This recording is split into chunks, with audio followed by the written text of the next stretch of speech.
Greetings, greetings, greetings, greetings, greetings, greetings, greetings, greetings, greetings. Welcome, welcome, welcome. I am E-Love, the game coach. A damn fool saved by God's grace alone.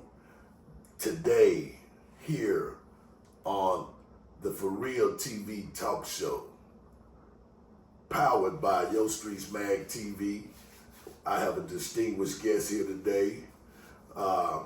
We've already circulated promo out. We told you guys that this interview was coming. We had experienced some technical difficulties in the process, so it had been delayed.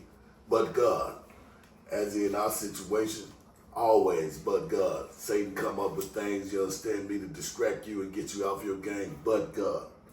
That's our testimony. Today I have a very, very, very distinguished guest who I must say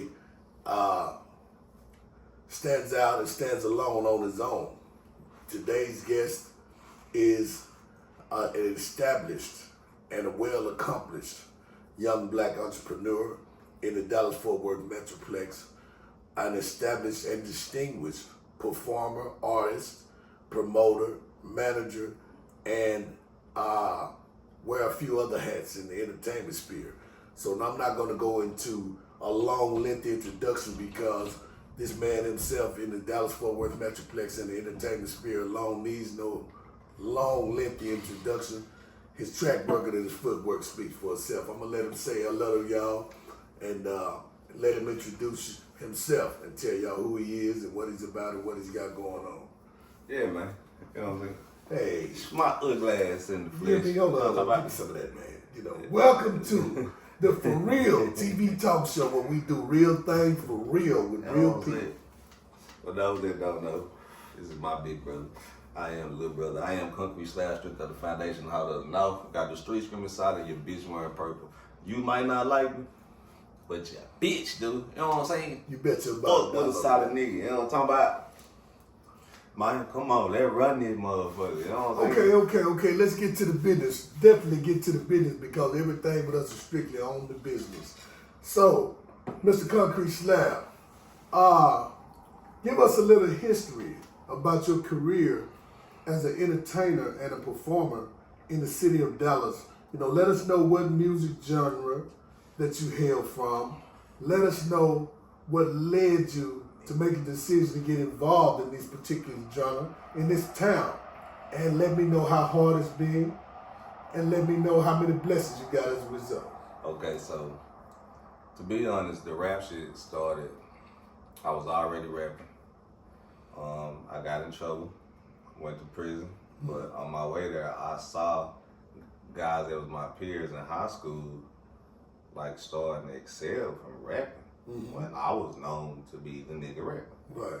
So from that, I watched that. I come home, and the only thing I could do, like, you know, it's hard to get a job, is I'm trying to rap because I see now these niggas making money. Yes, sir. So I just kick back, try to get my label, all my circle of friends that I was rapping with before I got locked up, yada, yada, yada. Now, the genre of music, that's like the best question of my rap career because I really don't know. Because I would always say, with me being what I was, you know what I'm saying, what I was in the game, they didn't take well to my pimp music like they would like the Pimp C's or the yada yada yada. Okay. And even when I was on, like, I can't say like what they call it, I wasn't on drill music like killing, right? But I was like kind of letting my stories go from maybe when I was like a jack boy, like they wasn't real receptive, in my opinion, to shit I was saying. Yes, sir. So I don't even know what genre they would put me in. I just was making music. Like I had a boogie song, I had a hip hop type song, I had a real song, as in using metaphors, but for the vast majority of my music consisted of what I was engaging in for the most part. So the ism. Yeah, like they didn't, to me, like how I see women now, right? So much they listen and watch Pimp and listen to Pimp music, it wasn't like that then. They Word. like frowned upon it. Word. So it didn't stop me, but I don't even know where they would put that genre. Okay, well, that's interesting. It's interesting that you mentioned that because in the hip hop sphere, we do have all different types of style within the particular genre itself. I mean, we have your battle rappers. As you mentioned, we have your gangster rappers who pretty much talk about the things that they hear and see in their community, and things that pretty much relate to the aggression that we can encounter in the urban communities and our subculture, as well as they talk about the drugs. We got the trap rappers. We got your lover boys. The LLs. Who speak to the ladies. And we also got some people who are what were considered conscious rappers. Correct. And who are storytellers who tend to take us on a ride and a trip. And it's interesting that you mentioned that, because I do believe that at some point within the hip hop sphere, somebody needs to sit down and one day break down the different factions of the rap community and put people in different classifications so that we can see who is comparable to who as what. Correct. I mean, a lot of times we have some strong lyricists like Lil Wayne, Jay-Z, and guys with strong metaphors like Fabulous, like lyricists. Right. Very lyrical and analytical brothers who break down things. And, like I say, it's very interesting that you mentioned that. The thing about the ism, and so much to say pimp music, from the popularity of Bun B, Pimp C, and Too Short, guys who have dabbled in that realm. It's always been a fly, flashy thing, which always appealed to the ladies, but it seemed to get some hate from the guys. So that's what I want to ask you a question related to that. In this time, Dallas has been known for a long line of big pimping and playing. You understand what I'm saying? But it's also been known for a long line of gangsters who will play a hate on the players and the pimps. So speak to that in your career as an artist who talked about pimp culture in your music. Were there times where you shared platforms on stage with guys who were like, here come the pimp nigga? You know what I'm saying? Or situations where, you might encounter some kind of hate because guys feel like they might have to cuff their girls, you know what I'm saying? When the P is in the building. Yeah, there's a lot of times that I can go on. Actually, it was a time that I used to make reference to my other phones as money phones. Word. So it was a time that, for some reason, the hip hop artists were shooting slugs at like the trap artists. Well, at one time, they started making references to like, y'all don't want to hear nothing but niggas who talk about making money and niggas who got money phones. I'm like, nigga, shit, them trap niggas don't never say nothing about money phones. Word. So when I sitting there at the club, it was more so like an eye of me being me. Right. I just think the nigga talking about me, so I addressed him, and of course he downplayed it, but I'm still more so like, nigga, you was talking about me. It's nobody else that says the money phone. Word. Now the other quote unquote ism rappers, I didn't do a lot of shows with them, but you know what I'm saying, being around them, it was always the man, they gonna take my bitch. Like my lifestyle before that was, I was taking fucking nigga bitch, taking nigga bitch, you know what I'm saying? Like you know what I'm saying? I have no control because females like me. Now once I embraced it, I ran with it. Right. Now when I got into their section with the ism, it was like, God damn. Yeah. So yeah, man, they used to have to hide their hoes a lot. You know what I'm saying? But right. that's why I was telling you, I don't have them kind of partners, because niggas gonna kill me because they been gonna switch team all the motherfucking time. Shame on them, man. Shame on them, man. I'm from the old school, man, and we tend to frown on guys, who tend to get a little tender in their feelings about bras when they re-choose. You understand what I'm saying? The game is choose, not chase. You know what I'm saying? So if you chasing your lady while she chasing the dude, you know what I'm saying? We don't know who wearing the skirt. You know what I'm saying? With that being said, I also want to speak to that because you are considered at this point a seasoned veteran in the business of entertainment in this industry on the rap scene in the Dallas-Fort Worth Metroplex. So give me a rundown. I mean, how long has your career been as an artist in this town?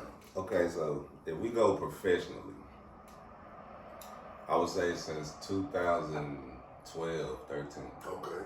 That's when I like attached my social Word. to what I was supposed to. Word. So we give or take 12 years. So, man, my rap career, it's been like I've had my runs, but obviously not like the run I would want. Right. But I can't complain. I wouldn't. It's some shit I would take back, but then it's a lot of shit that I wouldn't. But yeah, like my rap career, like I'm saying, I can't say I'm satisfied, but I can't say I let myself down, because with me not being as big as I think I should, in my opinion, it's a lot of kids I got around this motherfucker that I ain't never perfect. Okay, okay. Well, speak to that, because, you came through the game and came along, with the T-Cashes, the Mr. Pookies and Lucci's. You came along, with the some of the real movers and shakers. You even waved through the Dallas Boogie area, and things of that nature. You go back to Red Ron Cloud, those days in the Dallas on the Dallas circuit. So tell me, as the transition of the game has gone on and the progression of the game has gone on in the city of Dallas, what do you think that we have held on to, that we see now still in the Dallas rap scene, and then what do you think we've lost in between those points? Okay, so due to the fact I came in as a student, and I came in a tad bit like not as knowledgeable and a little arrogant, when I later learned what the people before me went through and going through, like, it made me gain a little more respect for their craft. For the simple fact they was more hand to hand, due to the fact they didn't have a lot of knowledge. A lot of them niggas got fucked over by niggas, and they didn't get to see the paper that they should. You pay for your lessons. You know what I'm saying? But what I have noticed, since I have managed to be somewhat relevant in every way, you know what I'm saying, some of them had to come through my section. If I go Dallas Boogie, it was the Boogie. I don't know why niggas got off that. I guess because most of them niggas was really gangsters in the sense of fight niggas. And they just couldn't fathom boogieing across the world type shit. Now, the next wave, I always ask this too, you know what I'm saying, would be like, I guess it would be, because before Boogie was Pookie and Lucci, so we know what that is. But the wave after that, I guess you would say, is the Yellow Beezy Trap, Mo 3, Maserati A. There's a lot of niggas. I love where that shit was going. I hate where it went. As a nigga, we go to Dallas, we go to prison, we fight for Dallas, we fighting Houston niggas. So when you stand there, it's like, so you always be for the city. So when you say, but we don't know these niggas like that, but nigga hates that happen, because what's going on now with the new Dallas, the little younger niggas, with what they showing, that last wave could have done. Most definitely.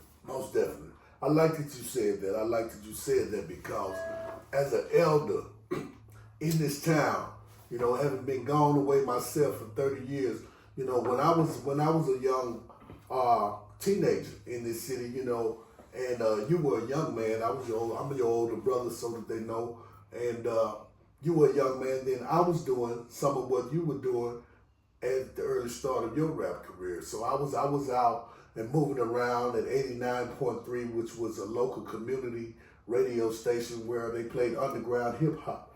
90.9. At that time, you had Snake, Big Al, and Casanova Rock, the All Hearted Death Party, who were the leaders in the rap scene out here, with a group called Nemesis. And that's where you hear the first original cuts of the song Oak Cliff, That's My Hood.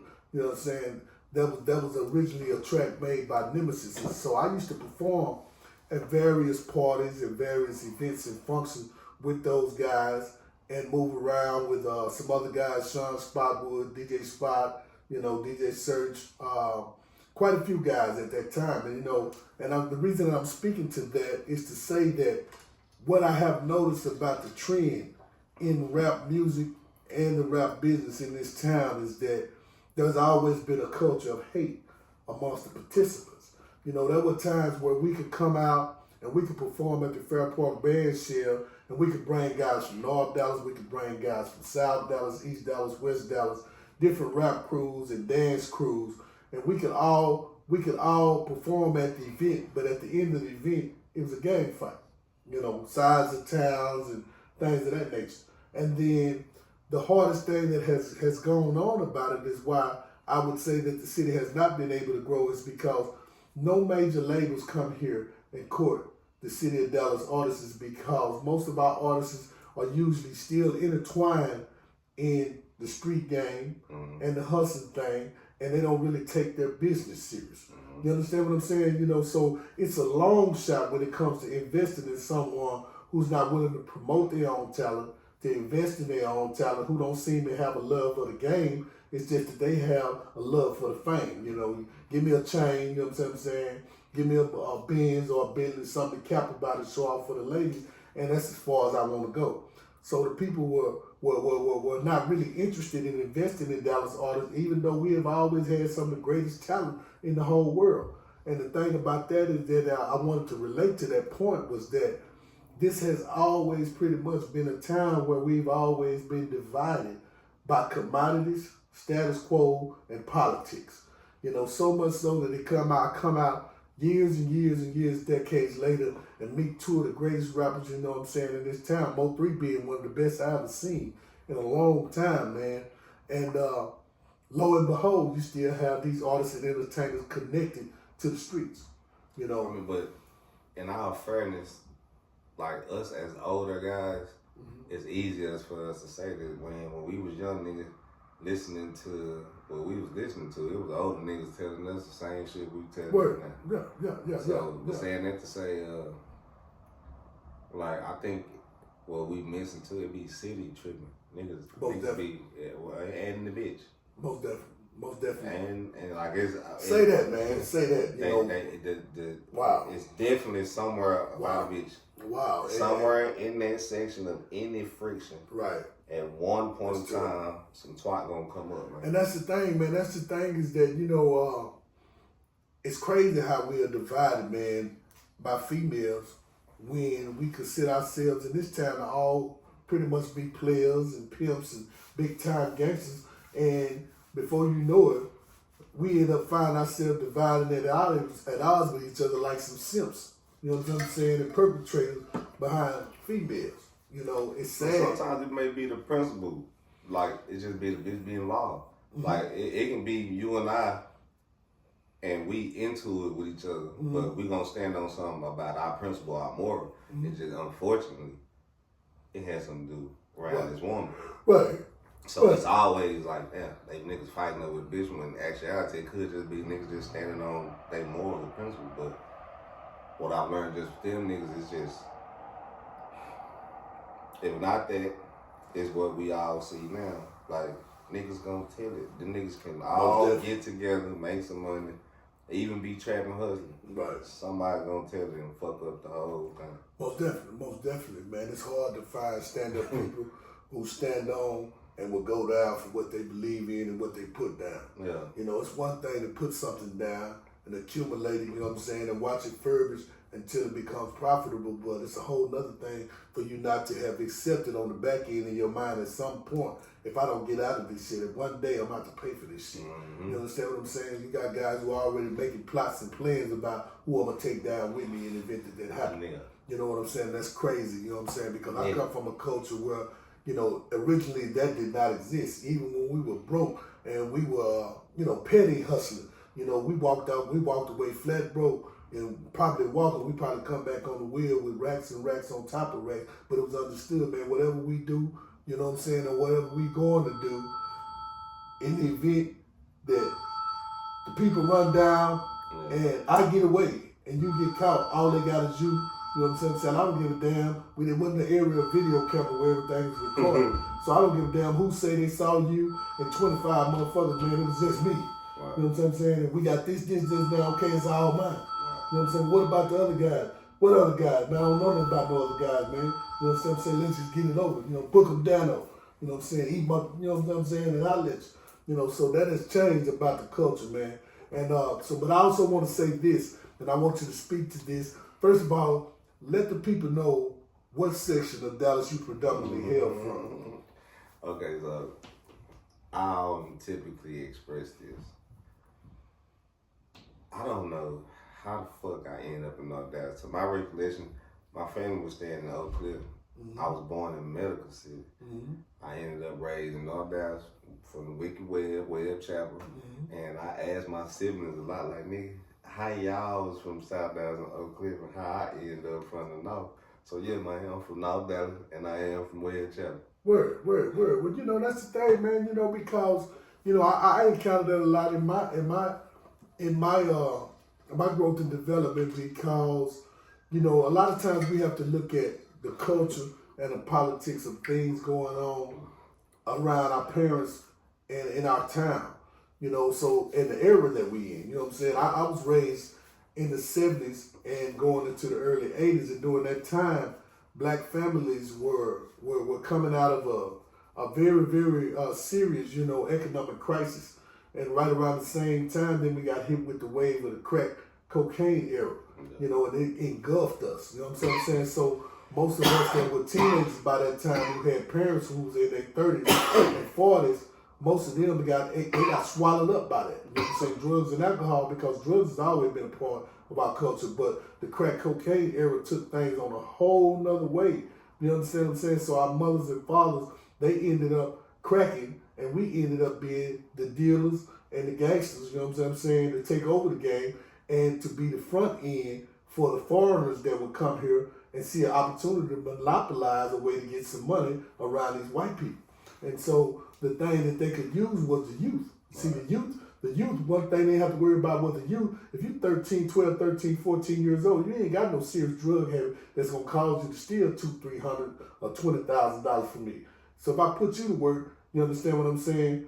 Pretty much you're going to take care of business because you broke, you ain't never had nothing before. So if I buy you a $2,500 cutlass, you know what I'm saying? Put $200, $300 worth of sweatsuits on you and $3,000, $4,000 worth of jewelry, you satisfied because you ain't never had much, meaning you don't want for much. You satisfied, you're going to take care of business and there's going to be some loyalty there. But if I hire your uncle, you understand me, who's 25, 26, 27 with a Jones, you understand what I'm saying? He got a monkey on his back. For every $2,500 pack I give him, I'm going to get $250 back. You understand what I'm saying? We created an environment where, you know, I got to do something to him. I got to establish with the rest of these people that, man, we're not playing about this. Right. So then you had the Jamaicans, the Cubans, the Colombians, the Puerto Ricans come here from other cultures that were immigrants that were here trying to make a way for them and their family off of this particular trade. And in that crisis, you know, our mother got swallowed up as well. You know, our mother ended up becoming addicted to crack. By the time I was 15 or 16 years old, and you were maybe 5 or 6, all of my partners were older than me and involved in the game. But the thing that was a commonality was all of my partners that I went to school with and I associated with, all of my mothers or aunts or uncles or cousins were all addicted to crack cocaine. You know, so we had an economic crisis going on. So what we were trying to do was save face and make us a little change, you know what I'm saying, to be able to take care of our little brothers and sisters so that, you know, we could possibly save them from getting swallowed up. And in your situation, the way that you ended up in North Dallas was because by the time my mother had moved from South Dallas, where I was originally born, me and your eldest sister, and went to school. She when she got into school as a young mother, single mother, and going to college and things of that nature to try to elevate her, like most families, tried to take their kids out of the hood and move them into a better situation. We moved over in Oak Cliff where there were homes. It was apartments associated, but there were nice, decent homes, decent schools, you know, clean swimming pools. We could go play in playgrounds that were clean. You didn't have to worry about nobody getting shot up and all that in the process. So it was a better life. But by the time we got to Oak Cliff and the Clan, the crack cocaine era landed on top of everybody, then those areas went down too. So most of our people end up migrating. They were trying to get away and move out. Just like right now, you got people that are moving out of the inner city, moving over into Forney, moving over into Terrell, moving out into the suburbs because people are building, trying to help these people get away from the subculture in the inner city. So my grandmother your grandmother will end up moving out into the north, and trying to, bring my mother further away from Oak Cliff and South Dallas away from around that mess. It was a little bit that existed in North Dallas, but North Dallas originally at that point was predominantly white and affluent community. Right. And so they wanted to make a better way for, the younger children, my little sister behind you. They didn't want y'all to be exposed to a situation where you can come outside, and play as a little kid and run up on a hypodermic needle that's full of some heroin that somebody been shooting on the curb and fell asleep. You didn't have to come outside and worry about bullets flying over your head, and people trying to make your kids sleep on a pallet on the floor just in case a stray bullet come in the window. You know what I'm saying? And so, yeah, North Dallas, man, that's where you ended up. And truth be told, it wasn't like that, but it was like that. Yeah, like, it was that. It was thugging over there. Yeah, it was thugging over there, definitely, because on Fair Oaks and Park Lane, by that time I was in the game, and I come out there to visit and stay with grandma and kick with my little brothers and sisters a little bit from the cliffs, man, and I'm like, damn, what we sell for $10 out here in the South, in the cliff, sell for $30, $40 out here. It was good. Hold on, if I remember correctly, damn, I just said this shit. And mom was hustling web chapel. Yeah. Because it was a time. Yeah, she was still associated with that type of No, lifestyle. she was her cause it was a vato named Lupe, Mm-hmm. and it was this one Mexican nigga. He took Jay. Jay'll tell you this story. Nigga had a tracker. He took Jay to the Texaco. Mm-hmm. I'm running down the chapel. I ain't gonna catch no car. But he just took him to the store and brought it back. And when I'm coming back, by the time I'm running in, I'm tired of it. Man. They asked me what, nigga, I remember. See, it was after that then. It was like maybe my 7th grade year then. Mm-hmm. Cause okay. Cause that's when I went to stay with my dad in Ferguson. Right. Yeah. So, nigga, shit, I'm from the wicked web, man. Okay, so speaking on the web, man, and the reason I was leading to ask you that was because we were talking about one of the most profound and prolific rap guys that the city of Dallas has seen was Mo 3, and he claimed to have been, from or associated or affiliated, with the North, and Stony Crook. So I wanted to specifically touch on that because over the course of your career and him and Trap and younger guys behind you coming up as rappers in the community, I just wanted to know, as a veteran by that point, did you ever associate with any of these guys, or did you ever see any of these guys perform on stage with any of these guys, and did y'all intermingle? And then once you answer that, tell me a little bit about how you feel as a veteran after the fact, the way that them guys' careers went.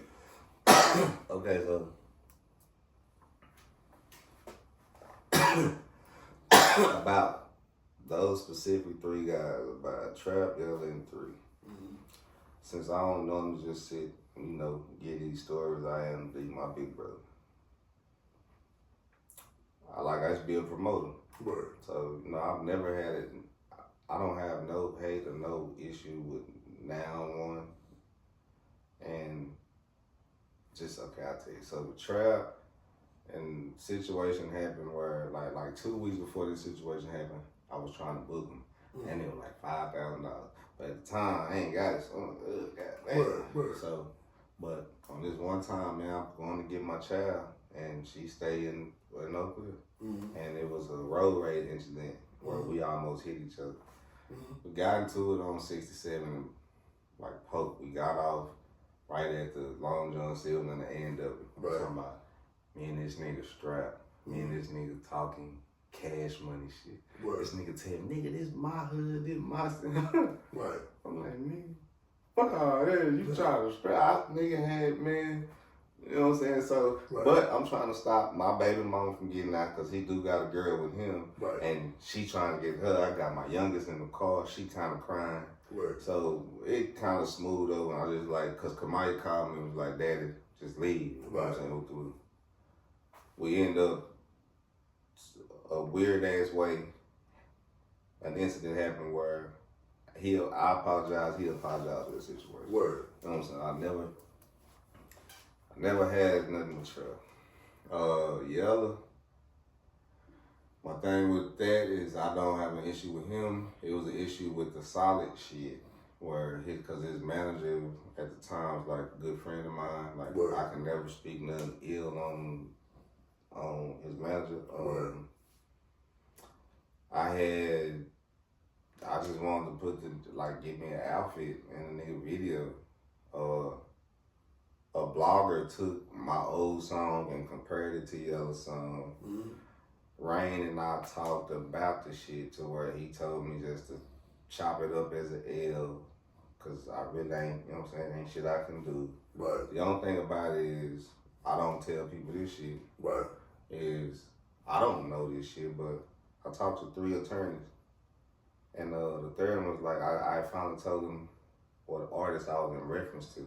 Right. So he told me to send me all my shit. Right.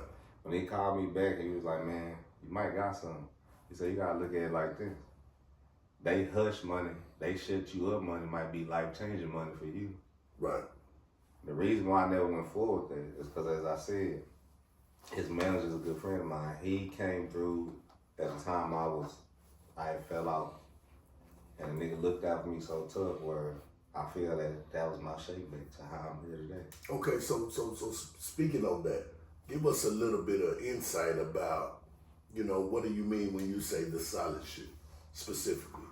Because see, I feel, man, in the rap shit, whatnot, not like the solid brother, and I feel like cranked it up. What I mean by that shit is, it's equivalent to when you niggas say you're a real nigga. I just listen to everybody and stop saying like real, like we got real talk, real spit, real. So when I started saying solid, it's like, man, it's not a lot of niggas rapping saying that shit. Right.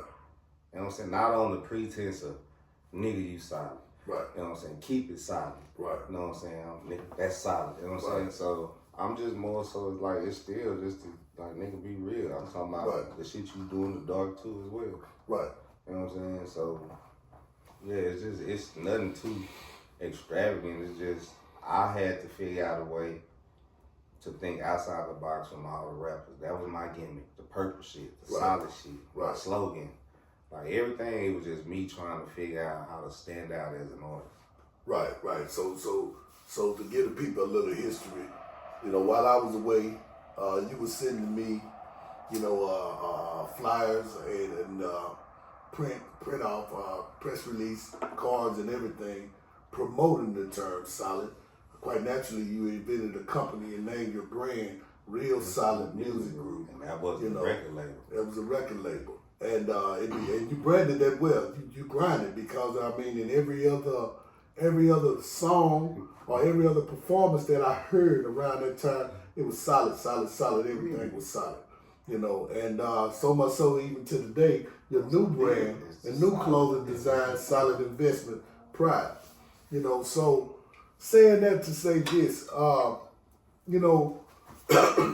don't think a lot of people really pay enough attention to Yella Beezy's music to point out that that was a term that he intended to use quite a bit in his performances. On the pretense of niggas from Oak Cliff say still. Mm-hmm. Exactly. See, it didn't bother me, but like how I've seen multiple artists whine about what they started, the slime, the sauce, the spice. Okay. Like, why the fuck I can't get my points about this shit? Like, niggas, I'm like, come on, man. As an artist, it's like, come on, man. Word. So, like, I ain't fucked up about it, man. I still. I guess that would be equivalent to Master P coming out 20 years ago. And then today, Big X, hey, You know what I'm saying? This is I a mean, staple. yeah, no, it's been some shit to where, like, I look at it how Too Short said. Too Short was like, I just look at it as like a staple of honor. Yes. You know what I'm saying? Because it's some niggas that you'll listen to and they'll give a reference to. Right. Like how they'll something like whoop the whoop. Right. What makes them choose me not to give a reference to? Okay. Or what makes them choose this nigga not to reference to? Okay. So like some niggas will take that as a slur. It's like, come on. And then I don't say at the time, everybody from that label but him was recording in my studio. Wow. Wow. All the irony shit, but I couldn't fathom doing no whole shit on the pretense of some bigger bucks. Cause when that nigga came through, I was at my lowest. You know what I'm saying? So my friendship overrode. I like, nigga, I love that nigga to death to this day. Right. So now with 3, I really wish, I can't say wish, my loyalty to certain niggas, it didn't allow me to be able to like rock with 3. Oh, okay. In the beginning, it was my loyalty. But now I'm saying that to say this now, but y'all know Dallas got this. Okay, so I'm gonna touch on that too. My loyalty at the time first was my good friend at the time was Puka. Okay. They first had their incident, so my loyalty to Puka wouldn't allow me to fuck with 3. The next incident was, I didn't know yet, but I knew his manager. Okay. You know what I'm saying? I couldn't step on my partner's toes, so it was just my loyalty to niggas. It didn't allow me, in which I missed a lot of opportunities to do shows with this nigga, to rock. Like at the time, his DJ came up here to interview me. That DJ Lil Zach nigga. Right. Man, that nigga, like I've had plenty of opportunities to work, and not with him, but just to do shows down there with him. I don't know how this shit would have went. Word. So I missed out on that. I fumbled the ball on that. Well, let me ask you this. So as a veteran artist, a past manager, a past promoter, and a vet in the game, specifically speaking to these 2 particular artists and their craft, who do you think was the better MC or artist all around between Mo 3 and Yellow Beach?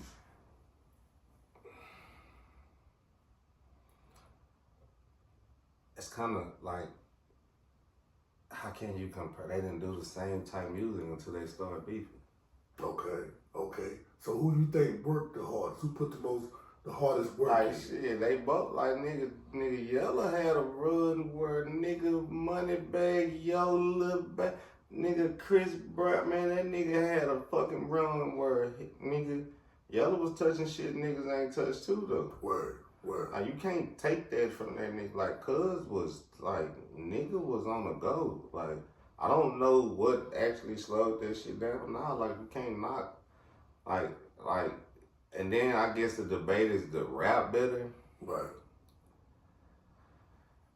To me, man, it wasn't like them niggas over there like trap music. 3 was like soul, like, he was like, and you know how a lot of Memphis niggas got soul in they tune? Right. Like, Cuz had, like, he was an all all-around artist. Yeah, he was churchy, you know, jazzy. that's the cheat code. Word. Them niggas that can sing. Right. And like, man, they hear, like, a different cadence Right. than niggas that just can rap and maybe sing, like, hold a note. Right. So, like, that's kind of unfair. You know what I'm saying? It just, when the beef came, it's kind of, they started rapping the same, and then they gotta go at each other. Right. Whereas nigga Yellow was on some paper too. Like, nigga was trapped in this, like, Cuz was on some paper before he had to entertain it. Okay. In So my opinion. I have another interesting question. And I'm sure that somebody on Real Life Street Stars should have addressed this at some point. But I want you to tell me, what would be your grading scale for Rainwater as a manager, a promoter, and a label owner in the city of Dallas? What you mean? Like, I don't think, like, what you mean? I mean, do you think that Rainwater should be considered one of the most effective or should we say cunning when it comes to business tactics as a promoter and a manager and a label owner in this town. You said cunning? Cunning, you know what I'm saying, with shrewd business tactics, with just all around good game when it comes to being able to get the content out, to promote the artists, to make the best decisions and help your team win all around. I think he does an excellent job learning the artists that he works with. Okay. Now, if they don't buy into what he see, then obviously we see what happens. Right. But like how I can't, he's been there. Right. You know what I'm saying? Like my answer still would be an opinion because like that nigga like at some like he's like a trendsetter or a foundation. He's like a nigga that has, stamped something here that other niggas haven't. Record speaks for itself. Yeah, so the antics or whatnot, I don't know. Even though like hearing about the business. Right. Like I've never done business with him. Shit, cuz just Would like you? I would. You would. As I expressed a while ago, like I missed a lot of opportunities not working with niggas because of my loyalty. Okay. And the object was to have my career fuck the top. Well, let me ask you this question, because this is kind of interesting. You mentioned the situation about the use of the solid term with Yellow Beezy, which pretty much at this point, I'm sure you guys have pretty much beyond the past that. At this point in your career, would you work with Yellow Beezy in terms of music? I would have worked with him then. Like, even then, he was so big at the time, it probably was nothing to the nigga. He probably saw the little shit, but right. I mean, if his manager's my friend like I thought, I know he addressed him like, hey nigga, it's my partner. Right. You know what I'm saying? Like, I ain't want to be on the feature. Nothing. Hey nigga, let me put the outfit on, throw me out of the hoop. Right. I'll do the rest. Right. You know what I'm saying? But I ain't never had nothing against that nigga. I still down this nigga to this day, cause like I wasn't even fucked up. I just, at the time, I probably shouldn't have talked to Rain, cause them niggas they still seeing eye to eye, and that's my partner. I know he probably felt betrayed. Right. I get it. Well, let me ask you this now. It's about some of the newer artists. People like Big Hunter Amir, which is my friend Bruce Wayne's son. He seemed to be getting a little bit emotional attraction here, coming on pretty good. And of course, we can't even talk about this guy no more. He's become organic now. He all on commercials and things these days. Big Extra Plug. Mm-hmm. What do you think about those guys? Like, I think what New Down is doing now, he was doing just within his label. Wow. And kind of like niggas before us, we knew they had a label, right? And it just didn't seem like they put their artists in the same light as Big X doing with his artists. All right. You know what I'm saying? So, I come in with cuz like he doing what he's supposed to do. You know what I'm saying? Right. Like even not being afraid to have an artist write a song for him. Right.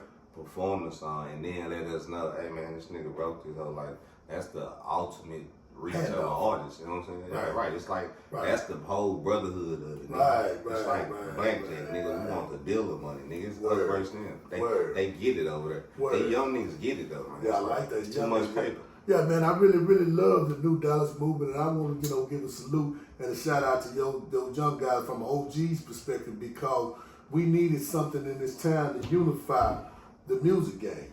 And them guys understand the template. They understand that we, it's power in numbers and we greater together than apart. So I definitely, as an OG, want to salute and tip my hat to the young guys with the New Dallas movement, man. I'm with it, and seriously. And saying that to say, I also want to ask you, to give some shine and give some shout out to some of the notable lady and female artists out in this town, man. Just throw out some names out there, and give me a little commentary about, some of those ladies out here and ladies you work with in this industry out here in Dallas who really got some, but they haven't been given their proper due. I mean, she has got her proper due and get her proper due whenever she drops something. First lady is Indigo. Indigo. Man, my nigga, say that, man. Indigo Automatic, man. One of my favorites, man. I used to see this woman perform early in my career. Right. Now, that you ain't partially because of the North Dollar thing, is it? Nah, I'm so not.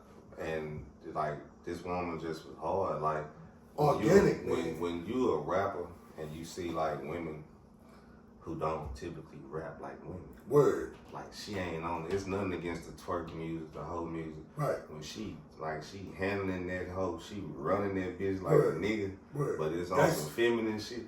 Like she was kind of the first, I guess, female I used to see nigga like, oh my God, damn. Yeah. And it was before I knew them. Yeah, she shredded that bitch. Look, nigga, her sister ended up managing me. Her big sister. Shout out to Snoop. Shout out to Stephanie. You know what I'm saying? Word. I had gotten a little circle for a minute.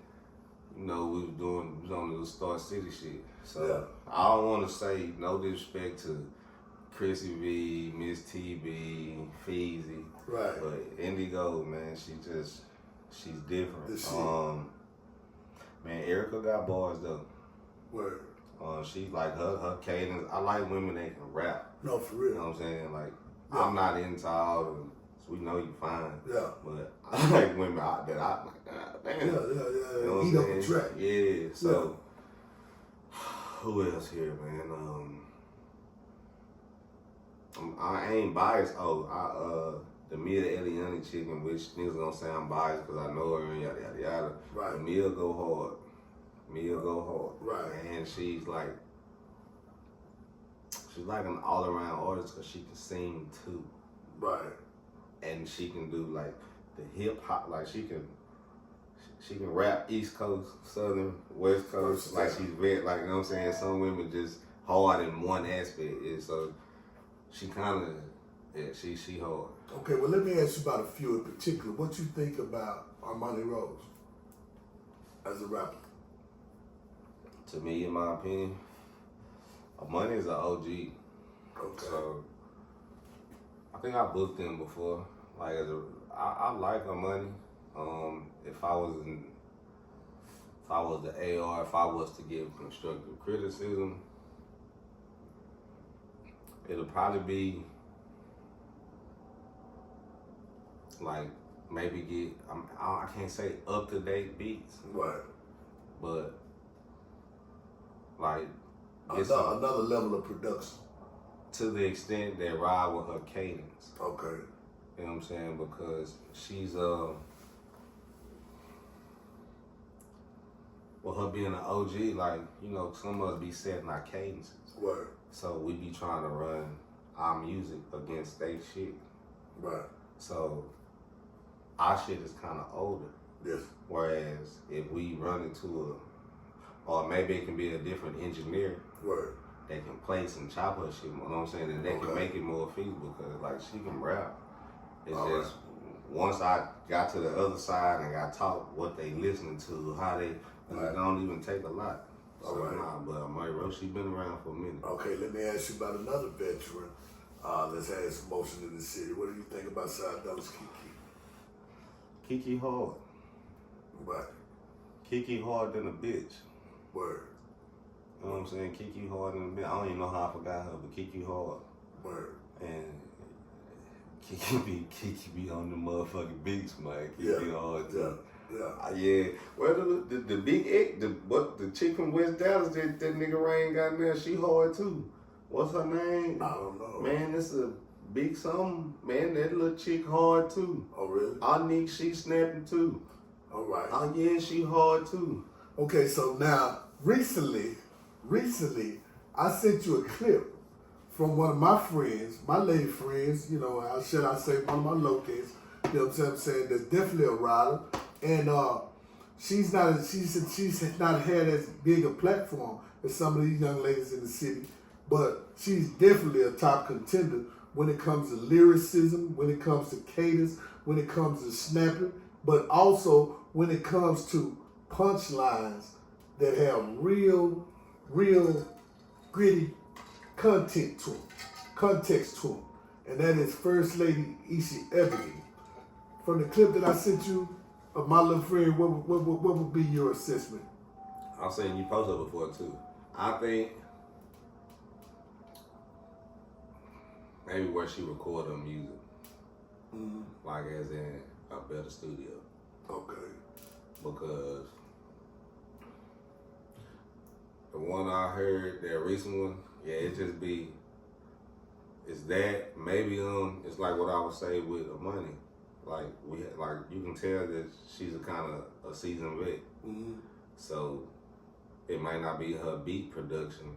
It's just she might gotta speed her cadence up maybe. Word. You know what I'm saying? Cause we still be on like the niggas such and one. Like sometimes that shit don't always go on the choice the choice of beat we get. Okay. Now if she learn how to breathe different and find a different cadence how to hit that Word. then yeah, like that's all it be for us, with us being older. It's just learning how to breathe, cause that's all they do. They just breathe different. They chop their words. You know See, America spoken like a true vet. You know, you have to actually be in this business to understand the ins and outs. Saying that to say that about the business. Let's talk a little bit and give a little commentary to the business itself that a lot of people in the city of Dallas don't know about as far as paperwork is concerned. As far as being able to get, how do you get to the money, you know, in the rap game, especially in a city like this where, you know, guys want to book you for a few dollars here and there, you know, and guys feel like you should come out and do charity work and things of this nature in order to promote yourself. You know, tell us a little bit about the actual legal documentary business of the game and how to get to that in the city of Dallas. Okay, so how to get to that is what all of us artists tend to battle with sometimes, and it's investing in ourselves. Because anything legal, you gotta put your social with and you gotta pay for it. Word. But it's your social. So this ain't like how you wanna get the light bill in your name and then eventually don't pay that up. Right. If you trying to eat with this shit and it's your social, you gotta do what niggas supposed to do according. So, okay. What would some of those things be? Would I mean, some of those things be like as an artist, because some niggas becoming might a not member have of trade associations like ASCAP? Yeah, like you gotta have an ASCAP or a BMI. You must fucking have an ASCAP or a BMI. You can just tell have us for those that's labor don't know. Tell us what that means, what that is. The ASCAP and the BMI it's the website that you need to register your music. Every song you drop, you gotta register. Every audio you gonna put out through any distribution, I'd recommend you register it. And that's just logging into your ASCAP or your BMI, typing in the info in every field that it's asking. BMI, I think they still got like, you can get the writer's account for free, but if you get the writers and publishing, it's like $150 to $300. ASCAP, I want to say, don't quote me on this, I'm going to say it's like $300 start, but they give you both off the rip. But then that's where you learn how to register your songs. That's where you learn that it's a 200 percentile in every track. Oh, okay. So it can be me, you, and however many other niggas on the song, you gotta put percentage right, you know what I'm saying? So if it's 3 niggas on the song, you have to do the percentage of that. And the other 100% is for niggas that got publishing. Now if you don't have publishing, that's why it's like, I recommend you go ahead and get the publishing. Okay, so what is publishing? That's very interesting. Good Publishing is what you need to, like, for royalties. Okay. You know what I'm saying? If you trying to obtain like royalty checks from like nigga, you need to publish. You need publishing to put out a book. Right. You know what I'm saying? So like would that be something similar to a trademark or copyright? I mean, I hear a lot in the business where you have artists who sign to a label and they own the rights to their lyrics, but they don't own their own publishing, so they don't make any money after the fact. They own another label, and the label still, and the radio still playing this music, and these dudes ain't seeing no dollars. So to what I know, most of them niggas when they sign that contract, whether they got the publishing or not, somewhere in there they relieving they publishing to these people. Right, they relinquish it to them. Yeah, you know what I'm saying? That's when you signing them big ass contract. Well, but when you hear niggas saying they independent artists, it's because you know they own their publishing. Okay. And they doing like it's the same way you invest in your rap career, your CDs or your streams, your campaign. Right. You know what I'm saying? You invest like what you need to with the public, where you need to probably get an attorney now, because for each nigga's gonna be different by the type of artist. You know what I'm saying? Well, you know, some niggas might be platinum artists. Right. It just goes like some niggas usually get publishing deals back then. Right. Exactly. But I guess you can get that shit now. Okay, so there's a new thing. There's a new trend which seems to be catching along to where a lot of artists find it easier to go independent and be able to publish their music into the open market. And now they don't have to go through large companies or enterprises in order to do distributorship. So tell me a little bit about the new ways that you are able to independently distribute your music. With me being an artist that before this shit came out, there was not a time ever we would probably get a distribution deal. That's what I'm talking about. Because we wasn't moving units like that. For them to come see us. You know what I'm saying? Some niggas like Swishahouse and they were doing it, they'll go see them and they were moving units. Right. Some niggas probably was almost there that they probably won't get seen. Right. To where whenever they switched it, one of the motherfuckers like $19.99. That's to distribute your music through every motherfucking all music. formats. Goddamn. Yeah. Thank God for DistroKid. Nigga. You know. Right. Then all the other ones, but with Distro, it was like, what? Wow. Nigga, everything Right. Organic. for $20. Word. Shit. Word. That opened the door for a lot of Nigga.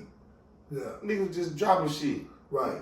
So now if we find an artist today who is out promoting their music and they pulling up at places, you know, they performing on stage, but they're not getting any streams or they're not seeing any receipts. Yeah, I was gonna say that. You would think would you think it would be foolish of them not to have found out about this particular knowledge? But okay, now that's the good thing is the $20 distribution. But where they fucked up the game at is, remember shit, it was no download, no single, no nothing you can buy for under $1. Right. So even with or without a distribution deal, you was at least making $1. Right. Imagine if a nigga had $1 for each stream. Nigga ain't even got 50 cents. It's like 0.0003 cents on the dollar. Right. So that's just unfair. Now, like how niggas getting billions, if they just at least got $1 a stream. Right. Not even getting that. So that's the whole catch-22 about it. Yeah. Like nigga, you ain't gotta get a distribution deal. You earn your ass out still. You gotta move some units. Yeah, they raping. I mean, even if you nigga, I told this story. I used Snoop shit. That nigga had like 485 billion fucking streams, nigga. Wow. That nigga didn't even have $1 million from that. Wow. That's just unfair. Yeah, that's slavery, man. Not even $1 million. Yeah, that's slavery. Yeah, that's slave wages. Oh, that shit, that shit. I'm saying like, nah, nigga. Okay, well let me change courses for a minute here, and I want to talk about the prevalence now of hoe culture, and I have to say that because I'm talking to a past pimp. You know, I want to talk about the prevalence now of hoe culture and being a past pimp now and being a father and a grandfather. How do you think about its grip on our urban community and its influence on our little young nieces, nephews, daughters, cousins who are around the age of 6 to 8 years old when they hear, you know, Lotto, when they hear Megan, when they hear Ice Spice, when they hear people talking about how good they pussy is, you know what I'm saying, on not on the underground station, but on commercial radio, you know, but only with coded, you know, coded factors that kids can decipher so they know what the hell they're talking about. Tell me how you feel about that as a past P, as a father, a grandfather, and still an artist. Okay, so I personally I like the music. The thing is, it was a time it was more discreet, to be quote unquote, whereas it's like, you know how something is in, it's like a fad, right? Right, it's become like a ooh. Yeah, it's become a machine. You know what I'm saying? So some of them really don't be hoes. They're just wearing that jacket. Right. You know what I'm saying? They look equivalent to what a nigga would send out. Like, right. You know what I'm saying? They stand right next to the real hoe, so a real man still would never know the difference. Right. But a But player would. yeah, and it's on them. Right. You know what I'm saying? But shit, it's even worse for the ones that ain't that want to be. Right. Right. You know what I'm saying? Right. So what do you think about an 11-year-old little girl who may be sitting at home one day dreaming to be a Megan, Ice Spice, or you know what I'm saying? See, that's what I was gonna say. Like, that's the thing. Like, how we all, for men, it was always want to be a rapper, or football, Right. like an athlete. Right. It was so much other shit for women. Now it's so many words on Billy Hook. Right. Like, and whereas there was a time, you know,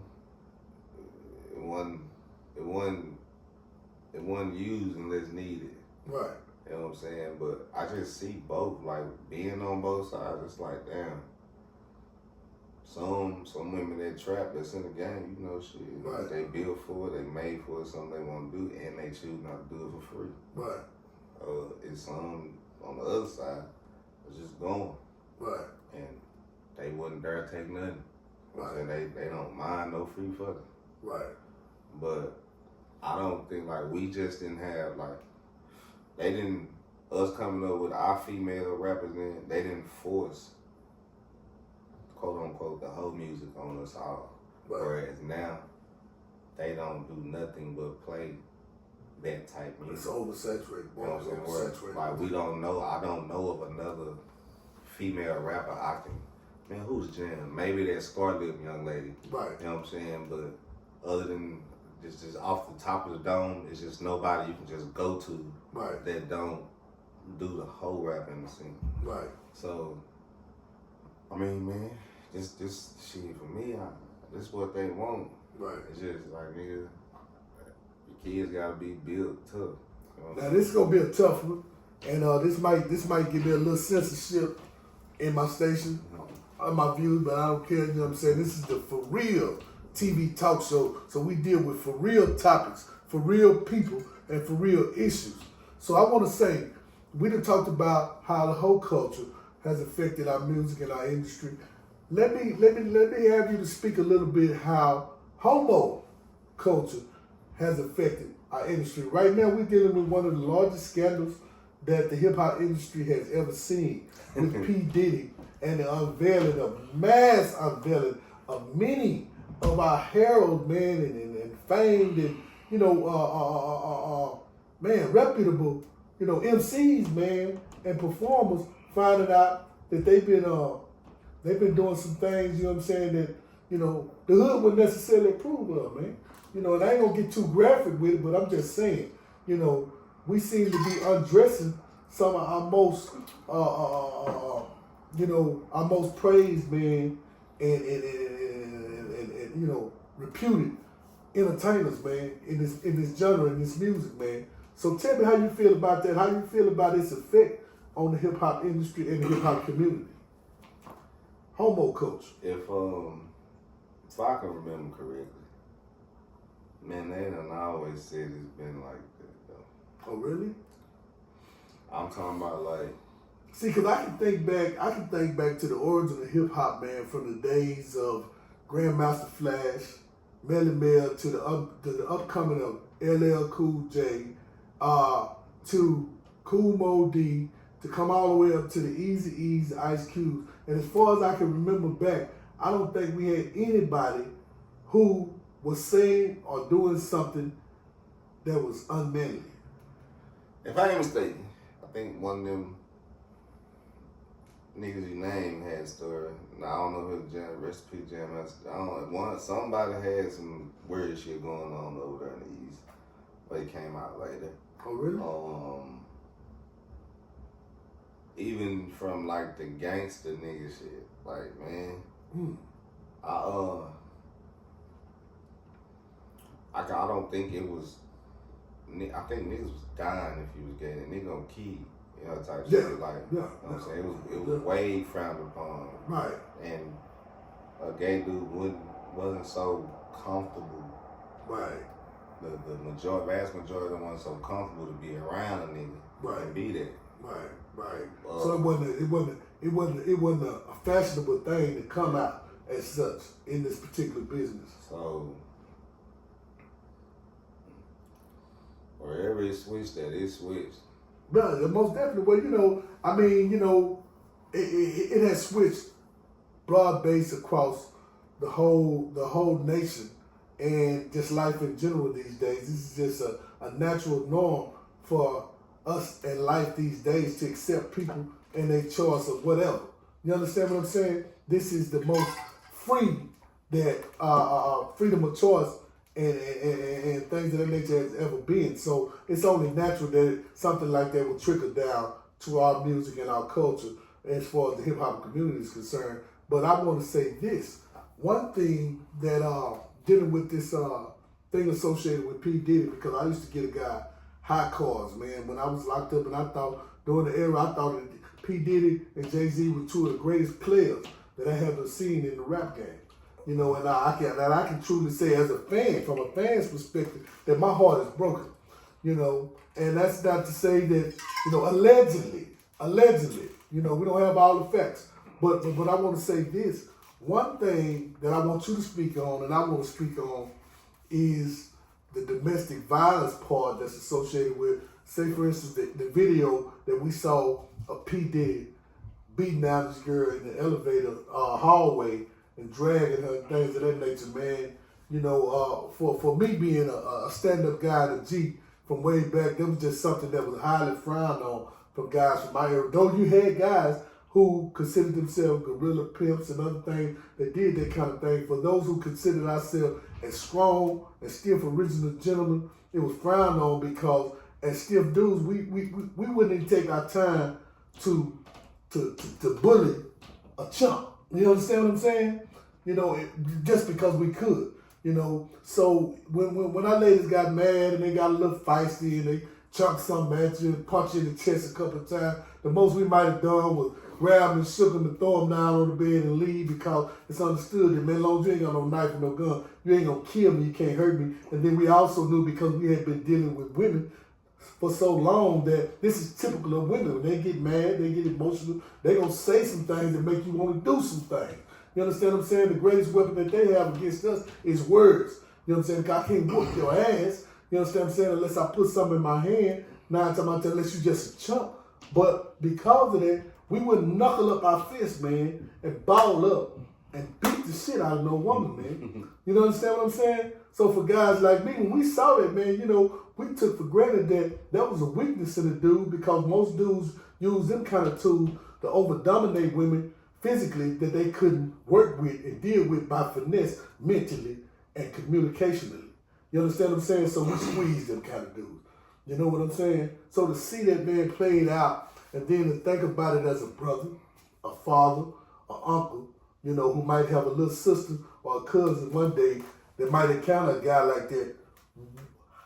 What do you do in that situation?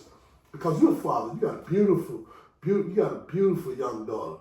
How would you take it? Two beautiful young daughters. How would you take it if remotely you encountered a situation where you knew that one of their boyfriends or some chump had knuckled up and just knocked them down and beat them down with their fist, man? Yeah, I mean, okay, so it's two answers. Yeah. If that was my child, I'm going to do shit like that,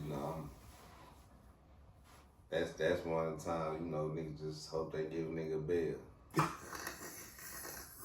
But on Buddy's situation, it's like cause you know, nigga went overboard in my opinion, but I just can't. I don't know what went on in their relationship. Mm-hmm. You know what I'm saying? Like the nigga, you know, man. Like even when I was just in the game, my quote and shit, y'all niggas they hoes out there with they hoes. And I'm not saying like that with P Diddy and that young lady, but you know what I'm saying? It's like, now you probably stop a nigga trying to murder. Right. How do you know when to stop? Like, cause either you the captain save a motherfucker or you not. So well, that's true. That's true too. So, see, you know, and I heard a young friend of mine, man. One shout out, man, to you know, North Dallas, man, vet, you understand, young Mac Rooster, man.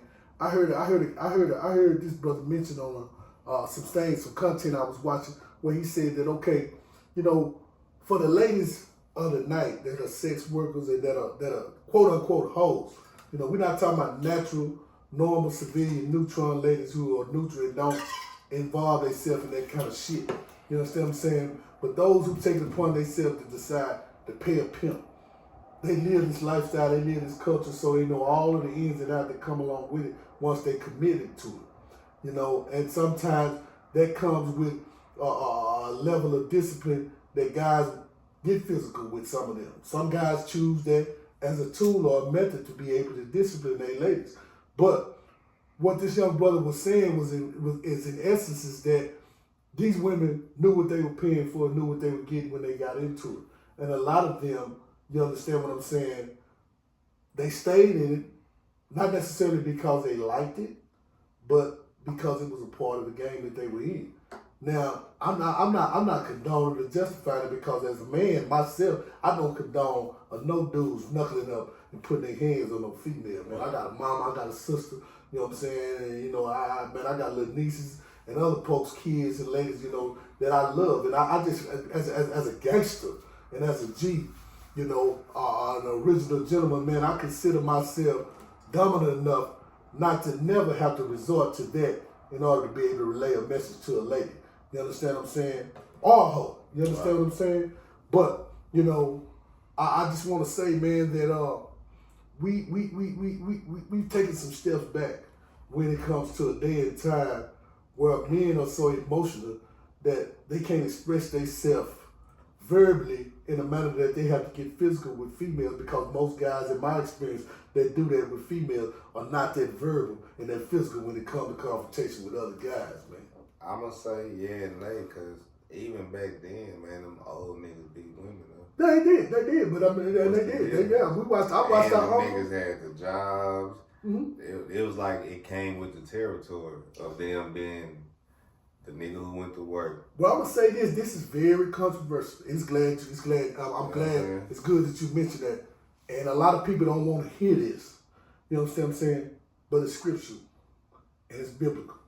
See, it's biblical. Listen, it's biblical. It's biblical for a man. Okay, I'm Muslim. The Holy Quran teaches that in the event that a woman becomes too outruling and out of her, should we say, we ain't gonna say out of pocket, but should we say out of her classification as a woman when dealing with a man, the Quran gives a man the latitude to beat her lightly. And that don't mean, yes, it's biblical, it's scriptural. And that don't mean that, you know, literally take your fist and beat her ass, slam her to the wall, drag her out the street, or nothing of that nature.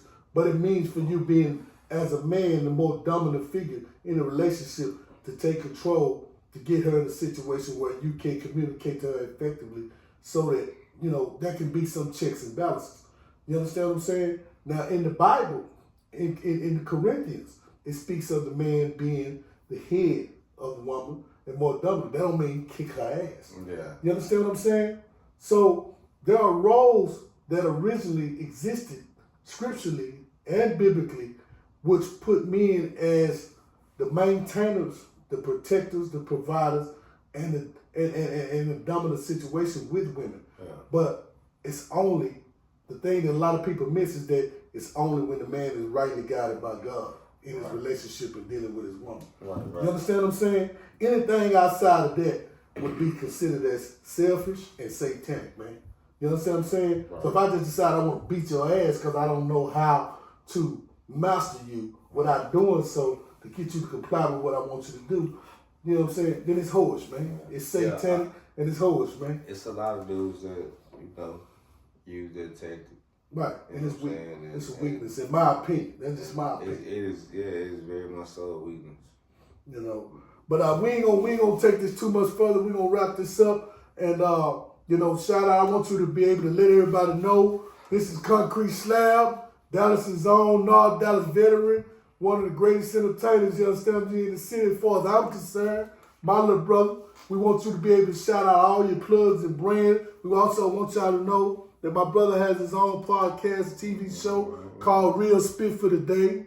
He's doing some nice, innovative, and provocative interviews with other people who are doing things and moving and shaking in this town. Let them know about your clothing brand. Let them know where to find your stuff, and let them know where to find you at the social media, man. All right, look here, man. Before we even get there, look, man. I'm gonna tell you, folks, that I don't know why the fuck. You know what I'm saying? Every time I do something, niggas get pressed. Niggas get real timid. You know what I'm saying? Like, it's too much money. You know what I'm saying? I don't even be looking at niggas as competition. Well, man, you niggas be playing with me, be making me want to turn back to the old me. You know, man, take that shit into consideration. You know the fuck I'm talking about. Now, what my brother was saying, you know what I'm saying? My clothing line is solid investment. Pride, make sure you make a solid investment with everything you do. You know what I'm saying? Like, life is about choices. You know what I'm saying? They teach you that in prison. What else she said? I got a podcast, Real Spit for the Day. You know what I'm saying? You see, it's Tupac. You know what I'm saying? One of the most disrespectful moments ever. But where can we find that at social media? Shit, YouTube, TikTok, Real Spit for Today. Today is TDAY. So Real Spit for Today is the number 2 DAY. You know what I'm saying? On any and every platform.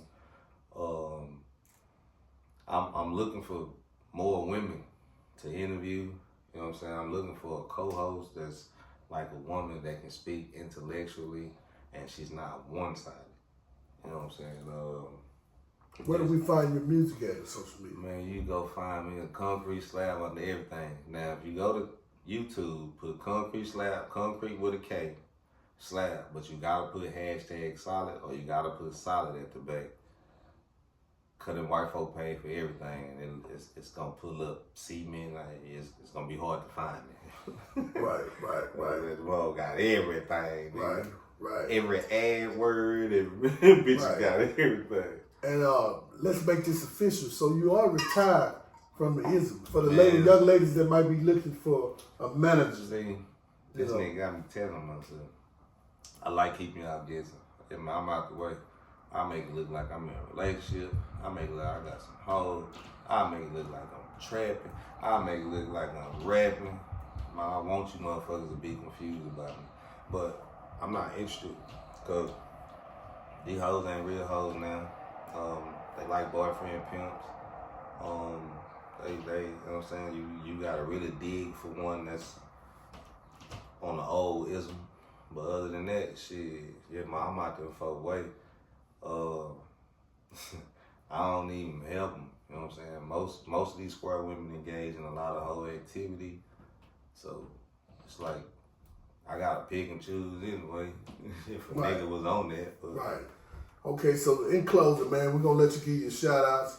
You know what I'm saying? Make sure you shout out all the people that you really, really love and the people you know love. You know what I'm saying? First of all, shout out to my big brother, man. I just appreciate you for having me on here. I'm so happy you home, nigga. I waited 30 years for you to be here. Alhamdulillah, man. All praise due to God. Yeah, like now all my brothers free. You know what I'm saying? So I just appreciate like the man that you are, the nigga that you are to me. I appreciate everything you taught me, showed me. You know what I'm saying? Just nigga, I'm so thankful that you are here with me today, straight up. Cause shout out to my Jones, Jones. Shout out to both our sisters, both of them, my little brother, my nieces, my nephews, Kiki, and the new baby. Word, definitely Kiki, the new baby. Shout out to Byron. Shout out to my folk. You know what I'm saying? Rappers, want to shout out Sleepy. I want to shout out Rashad, Chuck, Levi. Shout out O2. And shout out all my North Dallas niggas. Yeah. You know what I'm saying? Just shout out really the city. You know what I'm Right. saying? Shout out Stu. I appreciate Stu came out of retirement. Right. Just city looking real good right now. So I'm just trying to add to it, nigga. Shout out Real Life. Them niggas like top tier trendsetters of everything. You know what I'm saying? Word, It's like word. to get like what you dislike Word. factor right there. So Word. you know what I'm saying? Fuck with a solid nigga. Go hashtags with solid shit. And make sure you tell them folk that shit came from the city. You know what I'm saying? Word. We Word. started that shit. Word. Okay, man. In closing, I just want to tell y'all, congratulations. We thank y'all for tapping in and tuning in. This has been another episode of the For Real TV talk show where we deal with real people, real issues with no bullshit, no beef, and no drama. You understand what I'm saying? We pushing positives over here. We will have more content coming to you soon. You can find us on YouTube right now at hashtag or slash Yo Streets Mag TV. Yo Streets Mag TV being the front end and the production company who produces the For Real TV talk show. I am again E-Love, the game coach, a damn fool, saved by God's grace, and I covered and favored by Almighty God alone. Thank you for tuning in. For real. You know what I'm saying?